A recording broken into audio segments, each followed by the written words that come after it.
Hi, good evening. My name is Stephen Berry, the county commissioner that represents this part of Escambia. I want to thank y'all for coming. I do know many of you, so thank you for coming and letting me interact with you again. A couple of you I have not met. Hopefully, whatever brings you here this evening, you'll leave with an answer of some sort. Perhaps happy, perhaps not so happy, but at least an answer of some sort. So it's going to function much better if you'll kind of be open and let me know why you're here. There are a number of staff people, and we could talk about this going on in this part of the area, or kind of guess what's important to you. That's probably not the most effective method. So I want to make sure and touch on the pieces that you come up and take some time away from your family. And real quickly, I'll go through the folks on the front. We have had a little bit of change in county administration. The county administrator, Jack Brown, his last business meeting was Thursday with us last week. So he is going to be caretaking his spouse. So on the end, Wes Moreno, this is the first meeting, I guess I didn't ask Wes if I can mention this, but we have a new organizational chart, and Wes is now a director instead of a deputy director. So Director of Public Works, Wes Moreno, County Engineer, Joy Jones, Mike Rhodes from Parks and Recreation. Matt Coughlin is an Assistant County Administrator. He and Amy LaVoy are both Assistant County Administrators, so they would be somewhat peers, kind of helping kind of go forward. My administrative aide, Dawn Troche, that you can talk to in the office if you call. Horace Jones, who's the Director of Planning and Zoning. A number of you, especially as it relates to neighborhoods and zonings and land use and those things, have probably interacted with Horace. Tanya Ellis is one of the directors of ECAT, the mass transit portion of the county. Colby Brown is a PE, a professional engineer with the county, works with traffic, as well as David Forte, works in the traffic department. And Joyce Sabuka is with... Just slow down. Oh, I'm sorry. And Joyce Sabuka is taking some pictures and has a camera set up. He's the public information officer for Escambia County. So without much ado, I know one of the issues that y'all maybe didn't hear about is related to Kingsfield Road and the extension of Kingsfield Road, just because I've talked to a number of you about it before we got started. Real quickly, if you don't mind, do you want to do that there? Whoever's going to do it. Joy's going to catch you up to date with the real work part of it. My background, I'm a financial person, so my background is not engineering or land use or survey or anything like that. So if we could have her kind of catch you up with what's happening with the real work and where the status are, what the status is. I do feel like we're making some progress, and that progress is really being mandated. There's a lot of pressure coming from the growth of Navy Federal. That pressure goes downhill to Florida Department of Transportation, and that pressure runs downhill to Escambia County. So it is making, we're having to move forward with things now. Good. The Kingsville Road extension, the alignment is going to be either to Beulah Road or the connector, the north-south connector. Will go from the interchange. We're at 30% construction plans right now, and we need to negotiate with our consultant so that we can proceed to 100%. We're a little bit in the air because of the north-south connector and where that's going to tie in exactly, so that we can end the Kingsville end. We're going through right-of-way discussions with people, property owners, and trying to get some people to donate, and they've agreed verbally. And then there's others that we're still working with to try and make that so that we can start off where it ends and where it makes that first 90-degree turn south. So it's the head from and that's kind of where we are. So are you talking about the part where it makes the curves? We're not talking about the main Kingsfield Expressway that would go straight. I'm talking about the main one that goes straight. So Turns into 99. where it makes the first turn south, we will go straight It through. goes straight through. Okay, so I noticed on the county website that you've got 3 alternate plans for Kingsfield Road. Can you discuss that, please? On the county website? Does anybody have anything to Well, you've got three alternates. One is to go and connect back to where the York's house is, coming down through the back, and then you have just have 2 curves instead of 4. I'll take a shot at it. My name is Colby Brown, Deputy Director of Public Works.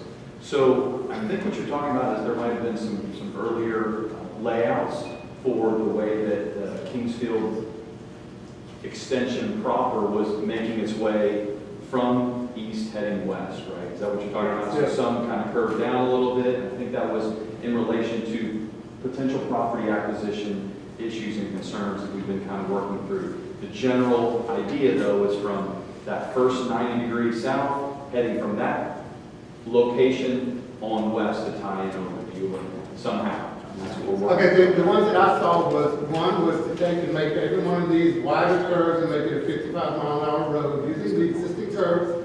The other one was to go behind the Crosby's house and come back into the second curve by the gas plant, and the third plan was to go straight through to 99. Those are the 3 I saw online. Okay, so I think what you're building in there is there was a initial plan that we had worked on to try to, and it was a direction in conjunction with what Commissioner Berry had some concerns with, and what you all have expressed concerns with about the curves, the 90 degrees there, and how we could, quote, soften those curves and some different opportunities that we had to work through that. And so those were just some options that we came up with. There were actually 3 that left all the curves in place, but it actually, we took basically one that left them in place and then did some signage. That's kind of what we've done out there already. Then there was one where it was kind of some smaller curves. They were not quite as sharp as the ones that were existing. That would still leave a lower speed limit, but nonetheless that would impact some of the property slightly. There was a third that actually was, again, was just kind of a gradual, a little bit more impact on some of the properties, and there was actually a fourth where it just kind of continued on to the west, and then it hooked back to the south to tie in and kind of eliminate 2 or 3 of those 90-degree curves. Right. And so all those are, there's certainly options that can be discussed. I think what we've done is we've taken our efforts and put those and focused those on the Kingsfield extension, the Kingsfield proper extension that is from that first 90 degree to head back to the west. So that's kind of where that was. So those were just some options we were looking at and ways to address some concerns and issues. Yeah, they were old, but they were still on. Yes, sir. I have a question about the Kingsville extension. Do we have to wait for the interchange? Can't we just go ahead and do that? Because our road is now a speedway. And real quickly, back to your question, those were some ideas. The softening, I mean, no matter what happens, Kingsfield Road, as it exists, even from the 90 degree, the first 90 degree, I mean, it's going to be a road. So no matter what happens, the curves need to be softened. There's an opportunity there and it's the acquisition on the inside of the curves that gives you the ability to soften them, really. And that's going to be a part of something no matter what. Without the heavy traffic going through there, it's unlikely to get this full-on financial injection into the road. But softening the curves and widening where it's able, I mean, that still makes sense. The extension is going to continue due west directly in more or less the exact same footprint that it runs west from Highway 97. That is going to be where it goes. There were a couple of ideas about, well, if we can't acquire the property here, then we'll maybe we acquire this a little bit south of it and curve like this and then take the main road through. That's not going to be what happens.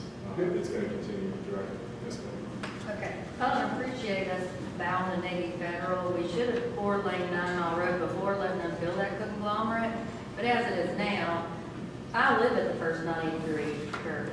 So what I want to know is when you straighten it out, how far on the property line are you wanting to purchase?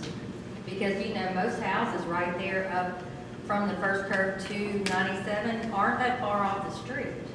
So you're talking about going up to somebody's door almost. Some of them, the houses are relatively close. Some of the actual property lines are even closer. Yeah, mine's in the road. Yeah, it's It's a mess. about half of, if you think about that stretch as linear feet of maybe a quarter mile. Yeah, it's just, Yeah. no, it's Something like, like that, give or take. About half of that exists with a narrow, what would be a narrow county road right of way. And half of that exists with about a half of what would be a narrow county right of way. I mean, the property lines are very, very close and about half of that linear feet. I don't, when you say how far into the properties that we're going to need to go, I don't know. I mean, the footprints of the homes that are there, I mean, it's going to work out going west if that has to, if that has to be eminent domain, then that's going to be what happens with the continuing the road through that first property. That's going to be what happens through there. That's I've been on the board almost 6 years. We've done eminent domain one time as a county, as a board, since I've been on there. It's a big deal.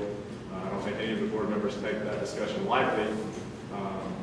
So if that is realistically a possibility there, it's certainly not what the conversation we want to have in any other part of it.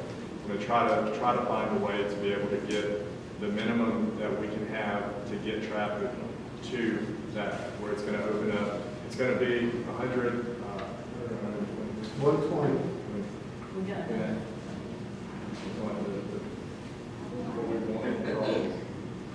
One hundred. 100 units, okay, I'm sorry. So to get to that first curve where we're going to try to get 100 feet, the road will be 100 feet there.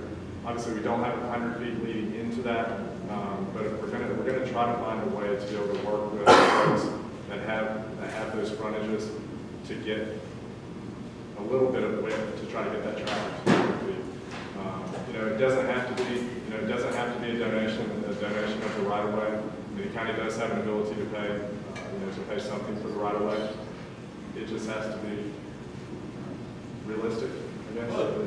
it's not gonna be realistic if you come on my property, because then you're at my front door. We all bought out there for quiet and peace, but down Navy Federal side. Are you the southernmost house there that's almost on On the the road? newer house, right there on the On the right, first before curve. you take the The curve. northernmost house, right at the So- corner, it's by your, So I mean, they have Muskogee, and you have 9 Mile if they'll ever get that done. I don't know why we have to take people's property through there, through Kingsville. The road does go to Beulah, you just can't go 55. Yeah, that's what's gonna happen. You're taking a curve that slows people down somewhat, right? Yeah. Somewhat. And you're making it Mr. straight. Case. And what kind of speed limit are you putting on it? Because they'll be hauling butt. We have 2 schools up there. We can't have people hauling It's butt. a residential area. Well, it's currently unsafe as well. I'm sure you see that in your yard. I think you go. Yeah, somebody hit my tree They hit that big oak Saturday. tree like 2 nights ago. So you've already seen the increase in traffic. I would presume that not all the drivers are great, so they're probably already speeding through there even with 390-degree curves. That's how they end up in people's yards and in trees and such. So, the movement is going to be a more safe movement than traffic moves now. Traffic is going to go through there, no matter what. When 9 Mile Road completion is next calendar year, December of 19. December of 19, the 9 Mile Road 4-laning will be done. That is going to hypothetically take some of the traffic that's going through your area now. In reality, I don't know that it's going to take very much, because every bit of traffic it's taking off is going to be paired with additional employees and additional homes in the area that are also now moving in your stretch. So I don't know that it's going to be a huge benefit. So in the 20, Why don't they speed up I 9 apologize. Mile? And I don't know why they didn't finish 9 Mile from Pine Forest to Navy Federal first. money. Yeah, more or less. So it's been 25 years that the county's had the right of way from Highway 29 to Pine Forest to 4-lane 9 Mile Road. And that was right after I got my driver's license. I remember that the telephone poles were always that far off the road. They've had it. It was the number one project. One of the things that happens as a county commissioner, you sit on a board with Santa Rosa County Board of Commissioners under a transportation planning group with a couple other folks on there, kind of make up a body, and you prioritize and set set priorities for Escambia and Citrus County, especially for large projects that have DOT dollars going to them. That was the number one priority for that transportation planning group for better than 15 years, and never got any construction money put in it to actually get constructed. The other section of 9 Mile Road, which is from Pine Forest to Beulah Road, or to Mobile Highway, wasn't even on the list at the time that the other section of 9 Mile was. With the last announcement of jobs that was at Navy Federal, it's probably been about 3 years ago, when Governor Scott was out, there was a big press conference where we getting all that stuff out there for the newest 5,000, I believe, that they added. That coincided with $50 million, or $55 million that he moved into the construction fund for the 4-laning of 29 Pine Forest and from Pine Forest to Mobile Highway. So it was money, but then it ends up with some political will, and the governor has quite a bit of latitude, and it just happened that quickly. So it should have been done. Yeah, we should have been proactive earlier. Ideally, it's difficult, and I will say this, not making excuses for anybody else that's been in office, no excuses for myself necessarily, but it is difficult when you're trying to prioritize or be proactive about prioritizing something, so that you don't end up with millions of dollars or even hundreds of thousands of dollars going into something that goes nowhere. It's a difficult thing. I mean, if you end up in a folly where, well, the county spent $4 million putting this extension in, and now the project didn't happen, and it's just a real nice road that goes to nowhere. So I can understand how the decisions were made, but it did take something as big as Navy Federal to get that huge alignment. What did they put in? Well, so when the governor was out and announced, or when they were announcing the 5,000, I think was the most recent, large announcement at Navy Federal, they moved $50-something million into construction. Yeah, 50-something million. And part of that was for the construction of 29 Pine Forest, and part of it was for the right-of-way acquisition, the planning, and the construction of Pine Forest and Mobile Highway, because none of that existed. They didn't have the right-of-way for the western portion like we've had it on the eastern portion for all those years. So it is really going to happen relatively quickly. Mr. Barry, can you tell me what is this Alabama, Florida interchange, what's the timeline on that? I know it's still in limbo, but I understand right now. Hopefully it's getting a lot of momentum, because I think we do, I think it's very honest and open to say that we have a lot of motivation from the Department of Transportation to have the interchange, to get the interchange kind of moving along. Pretty recently, not at a board meeting this past Thursday, but at a board meeting 2 weeks and a couple days ago, the board, one of the items on the agenda was a letter of support to hand off the interchange project. Hand off the interchange project to more or less hand the project off to DOT to have them take the lead on getting the interchange. Can we not use the existing hurricane we just had as a momentum to get this thing done faster? Because that's a corridor route for evacuation. I think as quickly as government moves, there really is there is a motivation at DOT. The biggest reason. Okay, so emotionally may come from the storm evacuation, these kind of things. Realistically, it comes from there's a construction allotment that's sitting in DOT's budget for the construction of that interchange. Right. And if in a couple of years, if progress has not been made on it, those funds become at jeopardy, and it's 120-something million. About 130 million dollars that exists in DOT's construction budget, and it's for 5 years out. But the money doesn't go away 5 years from now if it's not ready to be constructed. The money goes away 2 years from now if it's clear that we're not going to be able to make that timeline, which is why DOT really wants to take the lead on getting the interchange. So what you said was, if I'm clear, the county requested DOT to take charge of this project? I think realistically, maybe I have to say that they did, I don't know, but the motivation exists on both sides. They can get the project done, they have the funds, I mean, they have the funds to make it happen. And politically, they can get the interchange approved with federal highways quicker than we can. Unfortunately, we spent a couple of years evidently kind of going down a path that just wasn't going to work. There was the thing about the footprint of Navy Federal's campus. In north, directly north is the visitor center, which for y'all that have been around here was Boyd property 35 years ago.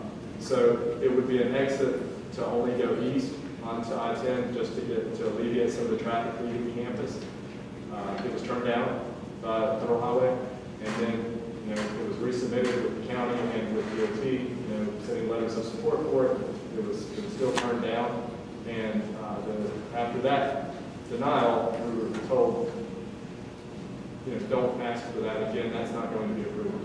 So the interchange is going to be approved, and I think the best thing that I can do as a public servant, and especially Commissioner Burgage, that represents obviously everything south of the interstate there, can do is get that handed off as quickly as possible. What's your timeline? Realistically, David, what? Realistically, yeah. Yeah. 10 years? I think they're confident in a 2026 timeframe if they are able to get the study complete, which is what Commissioner Berry mentioned earlier. We transitioned that study over to the department. They hope to have the study done by summer of next year, and then they'll move as soon as possible after that into the design phase. And then it's how long they can get the design and the acquisition they would have to go through. So, but they are confident in the 2026 timeframe is when they hope to have the construction phase begin. When is the money on it? Is it 24, 25, or 25, 26? It's later this year. Every year the department comes out with their 5-year work program, and it's usually in December of every year. It is not currently in their 5-year work program, but the expectation is that hopefully this December, when they roll out their next 5-year work program, that we'll start seeing the construction funding in the 5th year. So if that to be the case, that would be in, I guess, about the 2024 timeframe. So that's a possibility. I don't think the department is quite ready yet to say exactly what year, but they are, like Mr. said, there's a lot of momentum. I'm confused though. I thought the West Florida Transportation Group was doing this with Alabama and, for evacuation purposes mainly. That's how it originally started. So that transportation board that we sit on with Santa Rosa County, there is an elected representative from Baldwin County, Alabama, on there as well. That has not been, and I ran 14 years ago, so I ran in 04 and certainly stayed involved for a number of years before running again. I know that was the discussion, especially after Ivan. There's a lot of that has not been much of the discussion since, or at least But there's nothing wrong with that. at least for the last 4 or 5 years, the evacuation part of it hasn't been a part of the discussion, at least publicly or privately. Okay. I can only go by what's available for us to do. I understand. Yes, sir, John. I have a question. Yeah. I didn't hear what the width of the extension was going to be. Is it going to be exactly what the other part of the Kingsville Road is? I mean, is it going to be the same width, or is it going to be 4 lanes, or what? So this is John's place is between 97 and the first 9, so a number of these residents in there. What if The original was, to start off, it's going to be moving the lines out. so all the way from 97? Once you pass that first part. John, I don't know, that's not a real good answer. I didn't hear the answer. Huh? We have a motion. Well, let me say this to you. I get a little letter in the mail from the county that asks for 10 feet of my property to donate it to them for a right-of-way here in Fort Road. And I considered that, and then before I was even told anything about any work being done, I have an eminent domain attorney that comes and meets with me and several of our neighbors that says they want 70 feet of my front yard. Was that after we spoke or before? Way before, Way before. way before. So the eminent domain part of that, I don't know about that. I mean, some of that discussion must go back a number of years, but, Urban solutions. so, and what is the kind of actually done in the first, the narrow part to the large part? Those, I mean, I know everything. so we can, John, we can work with 50 feet. 50 feet, Yeah, we can work with 50 feet more, or 50 feet is my We yard? can work with 50 feet total, and I know there are two sections. You're saying the road at both sides, 50 feet all the way. Minimum, yes. Minimum. From the center of the road, 50 From feet. 97, 25 each. No, 50 feet total. That's not, yeah, that's not ideal, but we're just saying that's what we could work with, When because you're that's saying such 50 a narrow. feet, you're saying 50 feet on the right-hand side of the road and 50 feet on the left-hand side of the road? 110 total. Total. You got it. And so I don't really have plans, and when we talked on the phone that one day, I said, you know, I'll be happy to kind of come out to the house. I don't have those plans yet, so I can't tell you When exactly. will those plans be available? We have 30% plans, so we can show you what the right of way width is in a certain area. Like at the very beginning, that's what I'm talking In the about, right? very beginning, what we have right now is Yes. towards Kingsfield Road. Yes? We can work within a 50-foot and put in an urban section, which means it'll have curb on each side, stormwater pipes, those kind of things. Yeah. Okay, that's an urban section. Then the rural section would be further out where you have the roadside swales. What about the sidewalks? Are y'all gonna put the sidewalks in?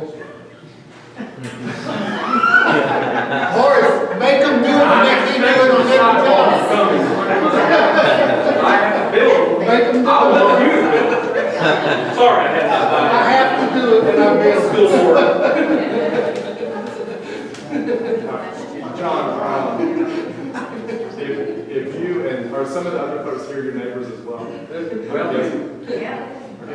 one of them is. The rest of them are here. If you'll give me, I'm sorry. if you'll give me, before the end of the year, John, Yeah. before the end of the year, I'll be able to come out and sit down with you at y'all's house, wherever is most convenient out there, with a set of plans for no other reason than just this issue.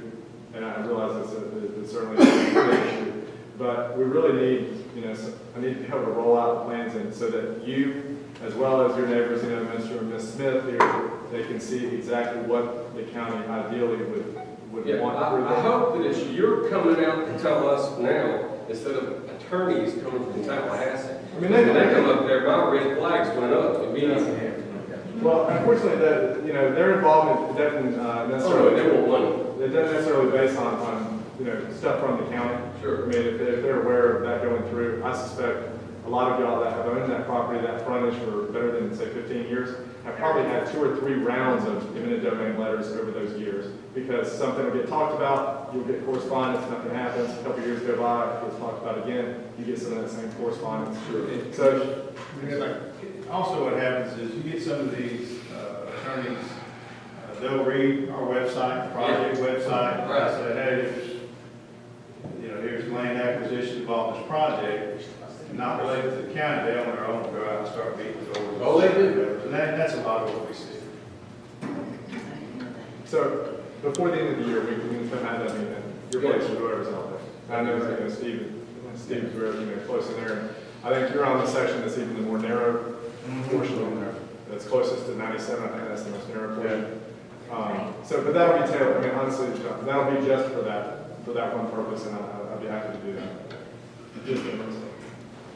It's right in front of our house, Yes. so So, the ditch is on one side, and our trees are on the other side. well, I assure you, especially given the fact that, you know, may have problems a little bit west of you, Yeah. I want to have this be something that's not seen as a bad thing. You know, I'm sure things are frustrating. It's frustrating not knowing. I promise there's not a for sure answer that I'm just not sharing with you. I don't know exactly what it is. And like I said, it doesn't necessarily have to be donated. You know, we paid some ancillary dollars for some of the right of way that we had to get for the 297 in Kingsville red light just up the street, which I hope it's seen as a very good thing. You know, I grew up and still live on the other side of Kingsville, but on the other side of 29 from y'all. I think that's a really good thing, and I wish, I wish it, was able to get done on time before school started, but even a couple of years ago, it would have been better. I mean, I think it's a good thing. Hey, John. Commissioner Berry, I appreciate you having these town halls. Thank you so much. I'd like to thank the Board of County Commissioners for having the purpose of mind to lead the community and having the largest eco-friendly building in the state, in our county. All right, that's a wonderful thing. However, I've got kind of a problem here with I know you know that I've been doing this research on historic tree trails for the last couple of years. And I've GPS plotted over 40. And I'll skip to the end here. And most of the map trees I measured are north of I-10. They extend well past this area, okay? Group of live oak trees at the west end of Kingfield are on the old trail junction for the Muskogee Crossing. These are the only ones left in this area. They're 180 plus years old and range from 18 to 20 foot in circumference. Sadly, the trailhead group at I-10 and 9 Mile has been decimated after the construction of the apartment complex there, with only one large live oak left out close to 9 Mile Road. Okay. That being said, these trees have historic value, not heritage trees. These are heritage trees by the county definition of a heritage tree because of their size. But I've spent 2 years of research, had UWF involved, done GPS plotting of the trees with overlays on historic maps from the 1850s and as far back as 1771. So not only are these trees heritage trees, they're historic, and the road that they sit on is a historic trail. This was a gathering place. As you well know, the gas line that's there on Kingfield, the gas area, runs straight down to Muskogee Crossing pretty much. Well, from the end of Kingsfield, right there, the very first end, where you make that first hard left on the west end, if you went straight, the old trail went right straight across to where the gas line heads down to Muskogee, and then went down to Muskogee and crossed there. And this has been going on for literally thousands of years, with the trees being planted a couple of hundred years ago for shelter and protection before and after crossings. So we're looking at something here that's not just a bunch of little trees. You know, I realize we can't save every tree in the county that's a heritage tree, and I'm not interested in that. But trees that have historic value and are on historic trails, known and proven, deserve some protection. So instead of bringing the connection through right there, there's plenty of open spaces on either side of that where you wouldn't have to be bringing it through somebody's front yard, through a pasture land or whatever. It's got to be a completely new road built anyway. So, you know, let's use a little bit more, if possible, levity in where we bring the road through. Now, I've got papers here that I'd be more than happy to give to everybody about my research, and I'll be making a presentation at the Pensacola Archaeological Society on November 13th at 7 o'clock, and everyone is invited, including yourself. I'd love to have you come and see the presentation. It's about a 30-minute presentation. But it has the maps, I show the directions, and what exactly it is that I'm talking about. And I thank you, Commissioner Berry, for encouraging me in the very beginning when I came to you with this, to go to UWF and get this information down. The university's experts, the find a lot of value in that. They have been wonderful. They have been wonderful. In our archaeological department, I mean, having your president for a number of years have that, that was Dr. Vince's background. Right. That probably lends a lot of resources to the department, and absolutely that they've appreciated your partnership and research. It's been 100% volunteer for these few years as well. Specifically, there was something with the trees. Say, Jerry, She's looked at the trees on that first property. and there was one that was. There were live oaks, water oaks, scrub oaks, and she said the live oak was not, it did not meet the definition of a. You're only looking at live oaks, or the only live oaks? The live oaks are there. There's a couple of large cedars that are there as well. They're probably in the 150-year-old range. but it's mainly the live oaks that were trees out of context that were planted years ago for guidance and for shelter. Yes, sir. Anything that we can do to reduce the amount of side roads that have been certainly. Right, and like I say, there seems like there's plenty of property either way, you know, from that little piece of a trail that's, we're calling a road. I mean, let's face it, West Kingsfield is not a road, it's a trail. Yeah, Right? I mean, if you've never been down West Kingsfield, you're gonna know that it's what I'm talking about. Okay, it's not a trail road. It was dirt road when I moved there. Right. Yeah. So, you know, once again, I want to see growth in Escambia County. I want us to have the best county we can possibly have, but let's use a little bit of forethought instead of afterthought. You know, once these trees are gone, it's going to take 200 years to get another. You know, they're just not going to spring up overnight. Once we get west of what is the current footprint of the road, I mean, literally the footprint of the current road, once we get west of there, you know, we are going to have a little bit of, you know, we're going to have some flexibility because it's, County property. well, a lot of it ends up being. Well, that's what I was saying, ECUA owns the whole, pretty much the whole thing either way. No, Divine Farms LLC owns quite a bit. It's not, even if it went all the way to Beulah, it ends up only impacting, if we took it the furthest, it would be 4 landowners, I believe, including the county as a large one, and then there are a couple of other private interests. But more so than anything, all of it is undeveloped once I get west of the current footprint. Well, that's why I was saying, if we just move over a little bit, we'd be totally undeveloped without having to bother these folks' property or the trees, or, you know, running through a pasture. Somebody's going to be a lot less upset about running a road through their pasture than they are their front yard, I believe. I don't know about that. Oh, yeah. You know, if you're going to run through the backyard, hey, have at it, you know? So that's just an idea. I wanted to toss it out there, give the information. I've got papers here. If anybody would like one, I'd be more than happy to pass them out. And We do a good job. That's okay. Do we know what the speed limit's going to be on the road? Have we decided that yet? No? The recommendation was 55. Yeah, I don't see how that happens. I don't need to, but I just can give you a bonus and give you what you know. We're not trying to put you in a bad spot. We're here to get gather information. The whole meeting's going better than I thought, so I'm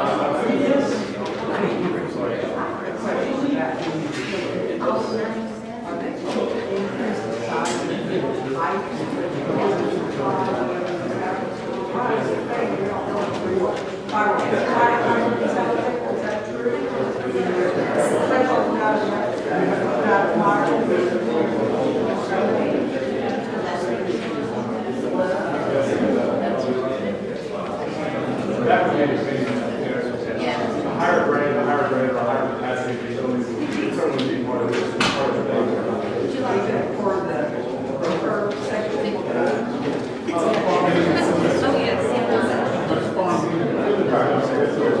We would have to make a deal with them in order to hire them.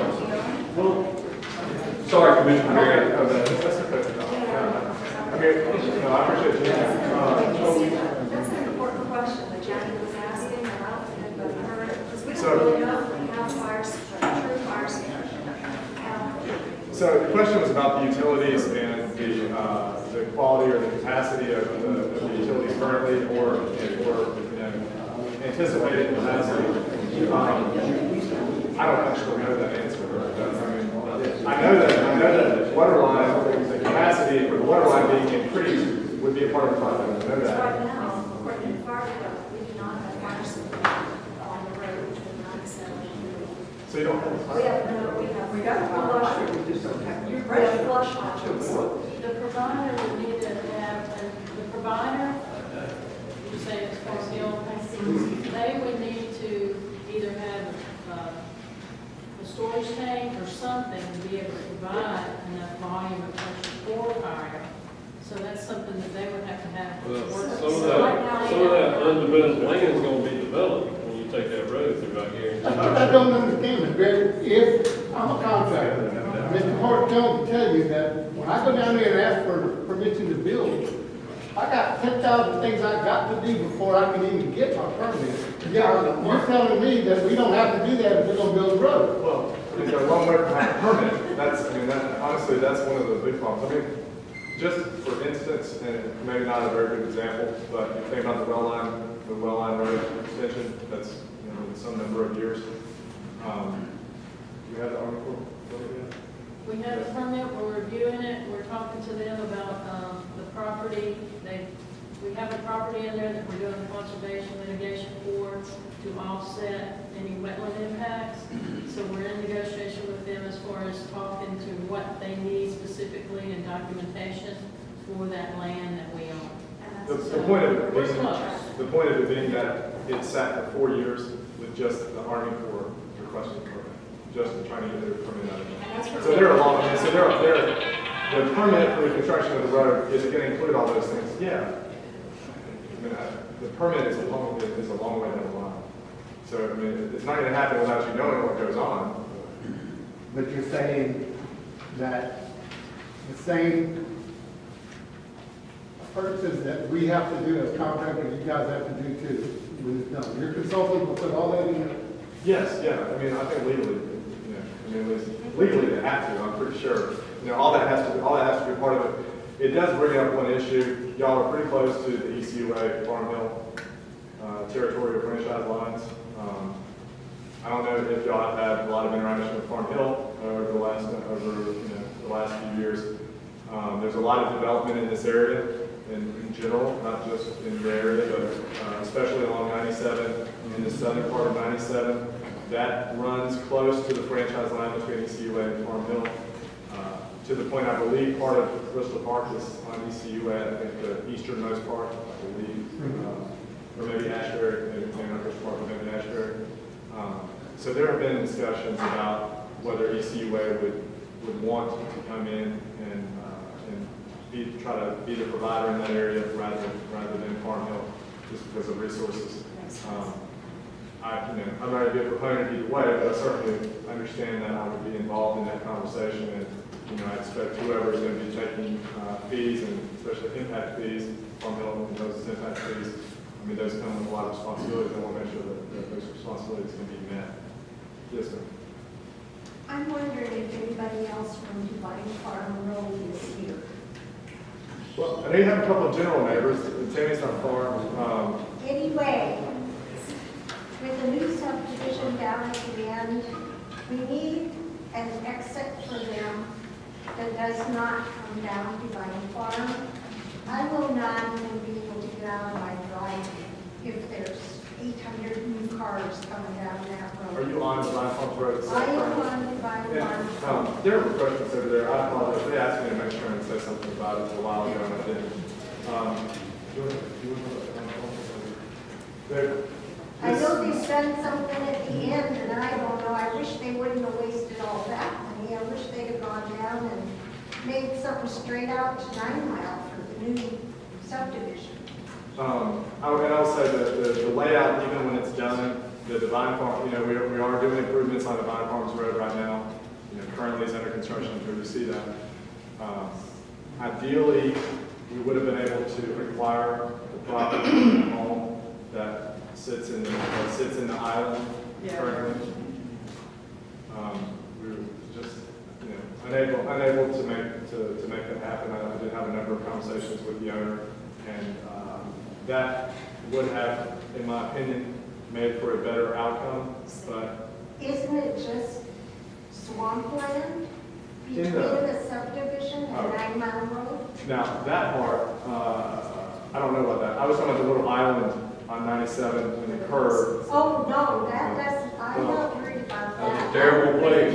If they come around that curve about 65. Yeah, it would have made it, but it would have, in my opinion, would have made a much better project if we've been able to not have that. But like I said earlier, I mean, you'll say, well, you just take this and just take that. Well, once you start taking things, it's very easy to just say, well, we'll just take it. That doesn't mean that's what you should be doing. But some other access. How many houses are going to be down there? What's in the current phase that does come out on 97? Is it 200? Okay. They're all, all these people aren't going to be coming out on Divine Farms Road for the whole project. So it's just the southernmost that's permitted now. They gonna bring that subdivision out north on 97 somewhere up there? Up by Nowak Farm. Well, the Up by Nowak southernmost, Farm. Okay. the southernmost portion, which is the one that's, the only one that has a final plat now. I will check back the small one, back the small one right now. But I can't give you information on it.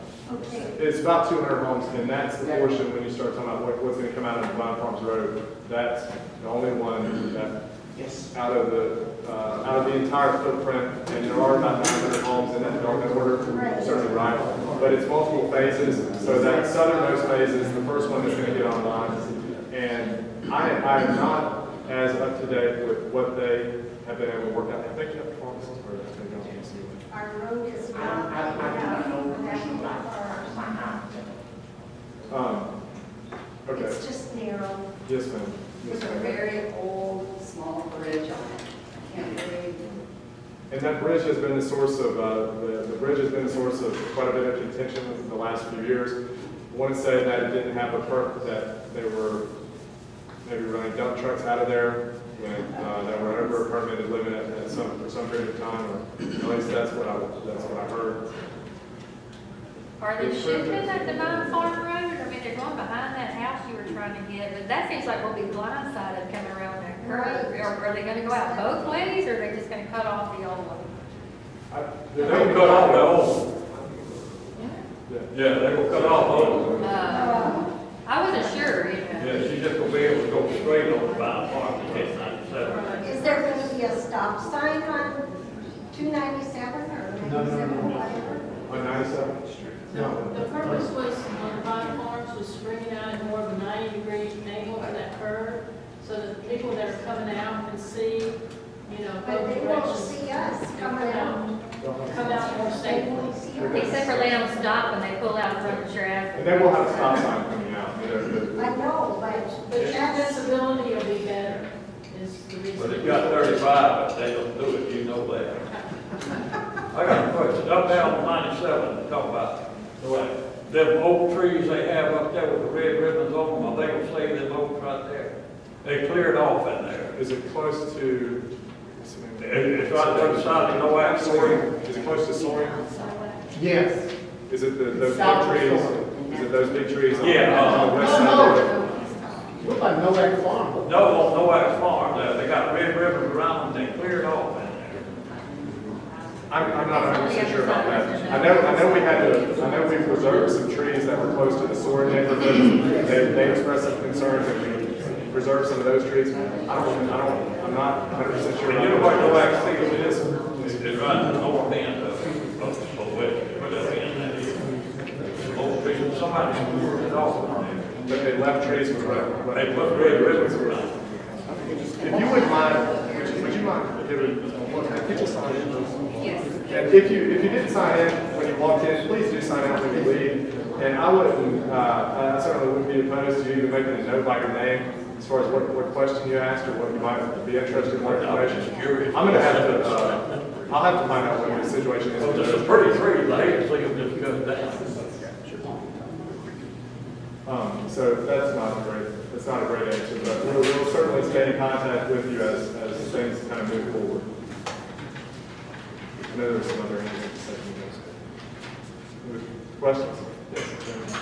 Along the lines of what we're hearing here and we're also hearing in Beulah, why did the county take out traffic concurrency and school concurrency where before developments could be approved, the infrastructure had to already be adequate?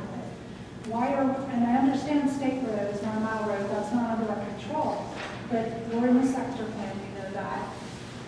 If we're going to approve developments or on Divine Farm roads, how are we going to do that without having the infrastructure coming alongside that? And I'm asking the board, and I'm asking you as my representative, to put traffic concurrency back in there and school concurrency, not just monitoring the level of service. I attend the monthly planning board meetings, and when people want to upgrade, upzone, or just want to get things approved, there's very little that the development or the planning board can say no to if it's already zoned that way. So a developer can come in and say, well, I want to put this big housing here, I'm zoned the right way. And then we're going to be stuck, we're going to be like Beulah. We don't, I think Cantonment residents don't want to be like Beulah, stuck in traffic like 9 Mile Road. So is that something that you would be in favor of? I feel like it was a concession to the developers when the economy was down, the economy's back up, and it's booming, and you know, you're saying all, you know, Commissioner Burgash has a big thing of all the developments in his area. You know what's going on in our area. Can we put traffic concurrency back in? I mean, I think honestly, I think it's a reasonable conversation. I was very supportive of, I wasn't in office, but I was very supportive of when it was not required, you know, when it became not. The state didn't mandate. Yeah, when the state said that it doesn't have to be in place, you know, I was supportive of it not being in place. I just wasn't in office, but I would have supported it at that time as well. Jamie, that's a very realistic conversation. Yeah, I mean, when there's nothing going on, it's very difficult. You want to spur development. You want to spur, you know, private capital getting put on the ground. And you know, I just use John because I know John. I know some of the projects that he's done. You know, some of those that you've been involved with happened when things were either very, very poor or beginning to be very, very poor. And at one time, that would have, because the cost and the expenses that are incurred, whether it's school concurrency, traffic concurrency, honestly, the sidewalk stuff, which I have a little bit of an issue with the way that we assess, you know, sidewalk penalties, or how much we're going to mitigate. We're not going to build sidewalks to go into a fund or whatever. But the removal of those things they're an enticement. I mean, to not have to do that. And at a time that we needed, the government can't make the road. I mean, you know, no matter how intricate any of these things go on, we can't make good things happen. We can try to not be an impediment and stop good things from happening. Try not to be a problem. And those things not being in place was an enticement to have private capital get put on the ground to end up being ad valorem or property tax revenue. That's a good thing. The reintroduction of it is not going to be borne by the developer or the realtor. It's going to be borne by the buyer. I mean, it's not as if it's just going to get built into the, you know, it's just going to come out of whether it's a home builder's profit or the developer's profit or whoever's. That's not going to be what happens. What's going to happen is it's going to get pushed down to the buyer. You know, 13 or 14 years ago, we had some of the lots in the development that many of you have been out here that long and you're aware. You remember some prices where you had, I won't name any of the specific neighborhoods, but I'm not talking Nature Trail, just off our roads, off 97 and 297. You had $75,000, $80,000 lots that were selling, that were, you know, people had contracts on them, pre-development, pre-sale, pre-development prices. And I'm going to guess that dropped by 40 or 50%. Could you have gotten some of them in the 20s? More. You know, so you just had such a gutting of equity, and I do talk about equity, and then there's you know, multiple people that have equity, so there's a lot of different holders. But I do believe some of the holders are, you know, the people that own the homes. I mean, that home is, for the majority of folks, is going to be the largest asset that they have, the largest single asset they have. Even if it's not a financial asset, it is a financial asset to an heir. It's not necessarily a financial asset to them, but it's the biggest one that they own. I don't want to reintroduce something that's going to add a substantial amount onto the bottom line for people to be able to buy homes. It's, you know, and I think this is not necessarily an issue in 297-97, but it is one that exists in the district or in the county. You know, I don't think that we should require somebody to have 20 acres to be able to put a house on it in other parts of the county. 20 acres right now in Molina is very expensive. So in my opinion, by us requiring somebody to have 20 acres in quite a few of the zoning and future land use categories, I think we're pricing out people when 4 or 5 acre lot, in my opinion, is a fair and equitable use of that land. And you're allowing people that want to live in the country. I live on a 4 acre lot off 10th Street. I'm very, very happy. I haven't done yard work in 20 years. That stuff's not my thing. But there are people that value that. They see that as part of their quality of life.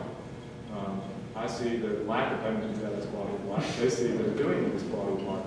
So I don't think that it's fair to say they have to have 20 acres. 20 acres is almost $200,000 now. And I think we're pricing people, especially that could afford 4 or 5 acres, and saying, well, no, you have to have 20 to have a house. And I know that's not the question you asked. No, but I do want to respond to that because that is something that you brought up. The planning board said, no, we're not going to carve up the agricultural land in the northern part of the county because that is what the comprehensive plan says. And so we that live in the sector plan, you already carved up our agricultural and rural lands and you've already added subdivisions. So those are already planned. You have industrial areas, you have all those things to go north before the sector plan is even built out and start going after those agricultural lands. Because the cost to the county of maintaining those roads, the water lines that the utility will have to bring in, that's all going to be passed on to the taxpayers and the ratepayers. Why go all the way out there when you have sector plan land, you have other land, and as far as affordable housing, not everyone has to have a starter home that's brand new. I moved into a 1973-year-old home. Those are starter prices. The quality of life for the people that are living here is important, just as much as it is for people to get new homes. I mean, those are personal preferences, and you should have the right to be able to do that. And someone else, in my opinion, should have the right to be able to do something else. And it's not us going out, it's not Stephen going out soliciting things from people that live in other places. It's being approachable by them to say, well, why is that not a reasonable use of the property that I own? It's hard for me to make much of an argument. Because the cost of the infrastructure, the reason why the government has some type of say in it is the cost of that infrastructure and maintaining it for all those years is something that is not going to be met by the ad valorem taxes that you're going to collect for those residents. And those are all lessons we're learning in Civicon. Those are the financial impacts of building further and further away before you infill closer. It's not sustainable. It's a Ponzi scheme that we're doing for infrastructure. And so that's why, that's the answer. I know it's not, if I own property all the way at the top of the county, it would be like, well, I want to put a housing development up here. But then you got to bring schools in, you've got to bring everything else up there when there is land below that. So that's the answer to that. And the land below that is owned by other private individuals, and this is, it's just something I think So we're going to agree to disagree. But government is subsidizing developers then. That's what I'm saying. Government is subsidizing developers. Residents are taking the brunt of the traffic. And that's what you're saying, that's not what I'm saying. Well, that is what I'm saying. Yes. Stephen, I have one more question, just listening to all of this, it's pretty clear, you know better than anybody, you've got a huge district with everything going on in it right now, and it's clear that just from our little area between 97 and Beulah, Kingsville, there's a whole lot of folks here and a whole lot that couldn't make it tonight, and have so many questions because we don't know, for example, if we know that the extension project is back up as a project on the boards. We know it's been funded as of last November for design work and full engineering. We don't know how that, we know that the rest of those roads that everybody's that's being used right now, hasn't been resurfaced since what, 1986? And that's when it surfaced. Barely. There's so many questions just on that one little micro section where, because of the possible interchange coming, because of a possible north-south connector, the need that we feel for something to be done right away because we're worried about, I don't know about being the traveling on the road without our children and all that. But I'm wondering, all these other issues on farms, issues on the north, everything, if we could, this is not a very efficient or satisfying way of having this kind of discussion. It's not really built for one issue. Right, well, it was an open forum, I know, but we have a real strong need here because we have a lot of anxieties, and all the property owners do. We all have different situations, but we're all anxious about what's been going on for a decade, essentially. And so We could do something at Ransom. I could do something at Ransom Middle School. do it at our house if you want. really. Yeah, or, Somewhere that's close realistically, by. probably ransom. I mean, I don't want to, bring a lot of outside folks to your home necessarily, and where everybody can feel like they're welcome in a public meeting, and ransom would be okay. That would be okay to get done. I know we would have an issue going there. And all we kind of ask, if we're going to go, let's have, just one meeting that's a single issue for the most part. I can't talk about massive questions, but at least, the content that the folks from the county will come with is going to be geared towards that one issue. We might be able to sit around the table where there's Yeah, sound much better, system yeah, I mean, that, here. in the circles. Yes, sir. Bring some drawings so people can look at what we're talking I mean, and the bad thing is there's just not, there's not a lot of new drawings that reflect reality. The drawings that currently exist still reflect this option or this option or this option or that option. And those different options aren't going to happen. So, And most of the folks that are here tonight, that live out there, have been there for, yes. not everybody, but most of them have been there for a real long time. And so they might even be helpful, in terms of providing some ideas, perspective. Sure. And that's how community can begin to, evolve too. And I think it's just more communication is so much better than less all the way around. Well, I promise there's not anything that we're hiding from you. I think sometimes that's, It's really not that, it's just Well, there's a sense of urgency. people can, I can understand how people might have felt that way at different times and might feel that way. But Just because you're paranoid doesn't mean I well, You don't live on our road, that's the problem. You're not taking your life in your hands every time you pull out of your driveway because you're right in a curve. It's that bad, it really is. I just have one more question. sure. The property across the street from me is abandoned. Has the county bought that, or have they considered buying that, so that when they do something to soften that curve and go out, that maybe they'll go that way instead of We're trying to. That's the property that's in foreclosure. It is. That's the one. Yeah, and that is the natural acquisition, at least for that little area, because again, it's on the inside of the curve. Yeah. And that's the easiest way to be able to soften the curves. There have been some things done in that stretch, even if it came up 390s. I recognize they're not enough, and nothing, but realistically, nothing is going to be enough given the nature that the traffic goes right now to make it where it's safe. Just resurfacing it right now,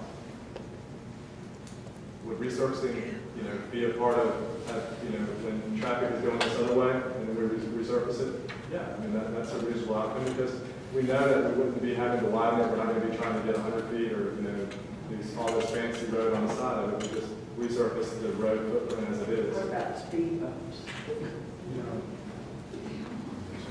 How about taxes? Tax strips? Someone in my front yard with a speed gun, and we can get some money. Yeah. I am not the best person to ask for the sheriff to come out and do something currently, so. I may get one of my colleagues might kick in and come out and shoot some radar. They can come and shoot radar, write tickets all day. I can't get them to go out really multiple times. I can get them to go out once for sure, but you don't get a change in behavior by once. Yeah. So what, you say that work has been done in 3 quarters, what work has been done? Because I've been here 25 years. Yeah. Y'all put up 2 signs. Well, drainage. Signage is the biggest effort recently. We have done some drainage in one particular curves there. Is that only one of them? I know we did $300,000 or $400,000 or a couple $100,000 worth of drainage work in one stretch. Yeah, I've got all the signs in front of my house. They can take it down along my fence. Yeah, you're not using the signs to protect your property though, right? No. We did have somebody want to do that, they wanted us to put no parking signs like connecting to each other, so that we could go on the property. Probably have the guardrail or something. If the speed's not enforced, you will not speed through there. There's nowhere to pull off the road for them to even pull anybody over. We got 18-wheelers, concrete trucks, dumpster trucks, school buses, garbage trucks. Every garbage truck in the county comes down the street. That's right, they're not supposed to. Well, the garbage trucks, it's difficult to keep them off. No, sir, because I have someone who's told from ECUA, they're told not to go down Kingsfield Only the ones who are representing the customer base. I'm sorry, that's what I meant, the ones that. No, we're talking about all of them coming through there. No, they're not supposed to do that. I thought you just said picking up the trash. and they have to do this. There's a lot of them. And, I mean, it's not, I mean, you know, I would hope that we only have local traffic going through there as a county. I think you need to put, We don't send those big trucks. hey, put down your little counter, put down the counter and see what goes on there. Well, I mean, We get run off the road. Yeah. yeah, and the county is not supposed to be, the county is not directing or not, and we have GPS on the vehicles, and that's not the route that they're supposed to be taking either. ECUA, non-local traffic is not supposed to be going through there either. I mean, it's one reason why, you know, obviously, you guys live here, you see the work on 9 Mile Road, you see a lot of the work on Muskogee that's going on the last 4 or 5 years. That's been, from my point of view, a big push. I've been fortunate to have Clay from in the House, being very supportive of Muskogee County, and especially that freight corridor on Muskogee Road, to try to get a lot of funds put on to Muskogee, because that is going to be a freight corridor. That is going to be a east-west connector. That, I mean, so the county's putting a lot of efforts out, a lot of resources out there, and the state has as well. That's where that traffic needs to be going. You know, that's the reason you put money on those roads, to have the traffic, especially truck traffic, commercial traffic out there. That's where it's supposed to be going. You know, and if there are county people going through there, we'll certainly go back and look at that. And I won't say stuff like that never happens. We had a complaint, it wasn't a complaint, but you know, a couple years ago about county folks on 297. That's what lives on 297 when they're not supposed to be using that. And you know, after talking to Wes and some of the drivers, didn't necessarily know they weren't supposed to be on 297 at the time. So it's, you know, I certainly make mistakes, and I'll certainly say that. You know, that's what happens when you make one decision, you have to come back and say, well, I made a mistake, I need to redo that decision. Those are just public ones, but I don't make a lot of. I think if we just tell you that that's what's going on, and then you can mitigate that circumstance down the road, but you just need to be informed. You don't drive out there every day, we do. And it's a shortcut to the dump. So you Yes. figure all the weight that goes down there to the dump. And that's what there's in the road is in such poor shape as well. I mean, because of it's not just traffic, it's the type of traffic that you've had. Charles. Stephen, I understand the statement that I heard years ago that the whole world is a tuxedo and you're a pair of brown shoes. And that's kind of the way I feel tonight. Everyone here is got an issue that's related to each other, and I have one issue that doesn't relate to any of that. But I want to ask you a question. A couple of weeks ago, the Board of County Commissioners approved a resolution related to an appointed superintendent. Tell me about that, please. So I have a colleague that is very emotionally attached. You want me to say his name? And I don't know if you watched the meeting or not. So Commissioner May had left. It was just Thursday. It was just this past Thursday night. So there were 3 resolutions that the board ended up showing support for. One is appointed superintendent.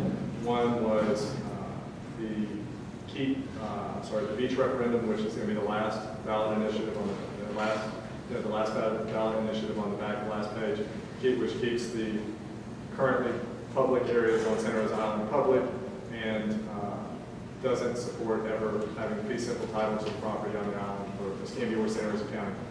And the third was related to drilling offshore.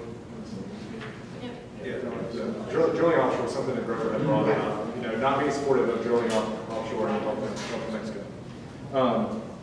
Before we voted on, or at least the first one, I said, well,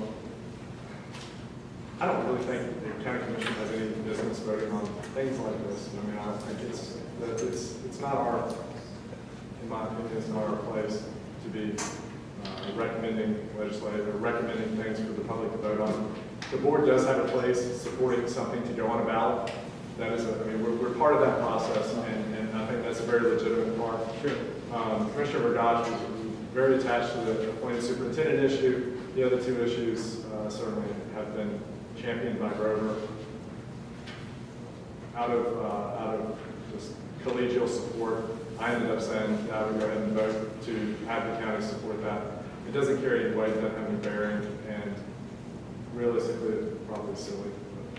Well, my concern is that position by the board lends county people to think, well, this is a good thing. And let me just say that I'm not necessarily opposed to appointed superintendent, but I'm opposed to appointed superintendent with a 5-member board, because it only takes 3 members to select a person for superintendent. Count to 3. I mean, staff here knows that. And if you've got something before the board, you only got to count to 3 to get it passed. And so for me, I would like to see us, and this would be the county commission be involved in this too, expand the school board to 7 or perhaps even 9 members, which is doable by state law. And then if they wanted to do an appointment, see, I'm seeing the cart before the horse here.